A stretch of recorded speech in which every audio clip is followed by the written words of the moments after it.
I have two poster children. Tennis instructor is one, and Alfonso Quadra is the other. And both of them have been around the world with me. And now Alfonso knows he's been around the world with me because he's seen the videos, and I've told him, you've been around the world with me. And we'll be speaking in Singapore, and I'm playing the Alfonso videos, and Jane will text him and say, hey, you're in Singapore today, and then we'll be in Sydney, Australia, or in Auckland, New Zealand, and Jane will, hey, you're in New Zealand today.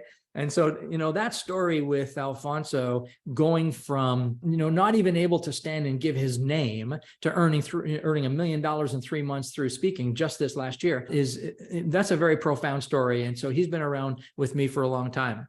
The Brian, the tennis instructor, I don't even know if Brian remembers. I haven't spoken to him since that day. I've spoken to his wife. I got to know his wife a little through some networking groups, and she said he was doing well and the business was, was very, very successful. But I don't think Brian, the tennis instructor, knows that I've been telling the Brian, the tennis instructor story all over the world. Because here's what happened with Brian, the tennis instructor. It came, it happened, it went, and then it didn't become relevant for years after.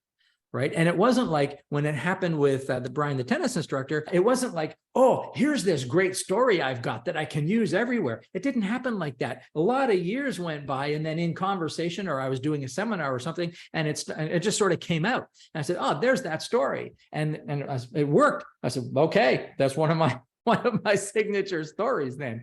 And it's always good to have a signature story like that, or a couple of signature stories. It's good to have signature stories that do these things. If you have a signature story that reveals something about your character. Now, I have a mustard story where I shake the mustard in a restaurant that went all over some guy. And it's a funny story. I tell that story because it tells something about my character, makes people giggle a little bit. And then your story should reveal something about your expertise. And that's why the Brian, the tennis instructor story is so powerful for me, because it demonstrates a transformation right there on the stage in the blink of an eye, and everybody participates. So it reveals something about my abilities. And then there's stories that should reveal or validate the outcomes that we provide. So these are like testimonial stories. These are success stories from clients. These are stories that should validate what you teach and what you claim to be able to do. So everybody should have these kinds of stories that demonstrate your personality, stories that reveal your ability, story that validates the transformation that you provide, and then just general entertaining stories that are fun to tell and fun for the audience to experience.